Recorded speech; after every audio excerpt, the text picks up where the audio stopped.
of our Divine Mother from the book Living Words, gleanings from the works of Sri Aurobindo and the Mother, compiled by A.S. Dalal. Page number 95, topic In Difficulty, Learning to be Quiet. Our Divine Mother says, from the point of view of individual development and for those who are still at the beginning of the path, to know how to remain silent before what one does not understand is one of the things which would help most in the progress. To know how to remain silent not only externally without uttering a word, but also to know how to be silent within, so that the mind does not assert its ignorance with its usual presumptuousness, does not try to understand with an instrument that is incapable of understanding, that it may know its own weakness, and opens simply, quietly waiting until the time has come for it to receive the light, because only the light, the true light, can give it understanding. It is not at all that it has learnt, nor all that it has observed, nor all its so called experience of life. It is something else which is completely beyond it.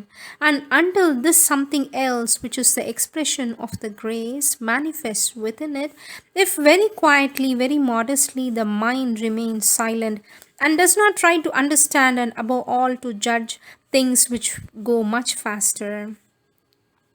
The noise made by all the words, all the ideas in your head is so deafening that it prevents you from hearing the truth when it wants to manifest. To learn to be quiet and silent when you have a problem to solve, instead of turning over in your head all the possibilities, all the consequences, all the possible things one should or one should not do, if you remain quiet with an aspiration for goodwill, if possible, a need for goodwill, the solution comes very quickly, and as you are silent, you are able to hear it. When you're caught in a difficulty, try this method. Instead of being agitated, turning over all the ideas and actively seeking solutions of worrying, fretting, running here and there inside your head, I don't mean externally. For externally, you probably have enough common sense not to do that. But inside, in your head, remain quiet. Inside in your head, remain quiet and according to your nature, with ardor or peace, with intensity or widening, with all these together, implore the light and wait for it to come. In this way, the path would be considerably shortened. Next topic, difficulty. In difficulty, widening oneself. Question, sweet mother, what do you mean by these words when you are in difficulty, widen yourself? For this, our Divine Mother says, I am speaking, of course, of difficulties on the path of yoga, in comprehension, limitations, things like obstacles, which prevents you from advancing. And when I say widen yourself, I mean widen your consciousness. Difficulties always arise from the ego. That is, from your more or less egoistic personal reaction to circumstances, events, and people around you, to the conditions of your life. They also come from that feeling of being closed up in a sort of shell, which prevents your consciousness from uniting with higher and vaster realities. One may very well think that one wants to be vast, wants to be universal, that all is the expression of the divine, that one must have no egoism.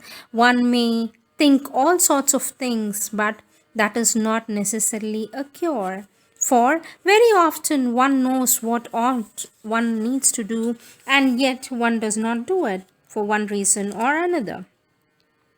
But if when you have to face anguish, suffering, revolt, pain, or feeling of helplessness, whatever it may be, all the things that come to you on the path, and which precisely are your difficulties, if physically, that is to say, in your body consciousness, you can have the feeling of widening yourself, one could say of unfolding yourself. You feel as if it were all folded up, one fold on another, like a piece of cloth which is folded and refolded and folded again. So, if you have this feeling that is holding you and strangling you and making you suffer or paralyzing your moment, it is like a too closely, too tightly folded piece of cloth, or like a parcel that is too well tied, too well packed, and that slowly, gradually, you unfold all the folds and stretch yourself exactly as one unfolds a piece of cloth or a sheet of paper and spreads it out flat. And you lie flat and make yourself very wide, as wide as possible, spreading yourself out as far as you can, opening yourself, stretching out in an attitude of complete passivity with what I could call the face to the light, not curling back upon your difficulty, doubling upon it, shutting it in, so to say, into yourself, but on the contrary, unfurling yourself as much as you can, as perfectly as you can, putting the difficulty before the light which comes from above. If you do that in all the domains, and even if mentally you don't succeed in doing it, for it sometimes it is difficult, but if you can imagine yourself doing this physically, almost materially well, when you have finished unfolding yourself and stretching yourself out, you will find that more than three quarters of the difficulty is gone. And then just a little work of receptivity to the light, and the last quarter will disappear. This is much easier than struggling against a difficulty with one's own thought, for if you begin to discuss with yourself, you will find that there are arguments for and against which are so convincing that it is quite impossible to get out of it without a higher light. Here you do not struggle against the difficulty. Here you do not struggle against the difficulty. You do not try to convince yourself. You are simply stretched out in the light as though you lay stretched on the sands in the sun. And you let the light do its work.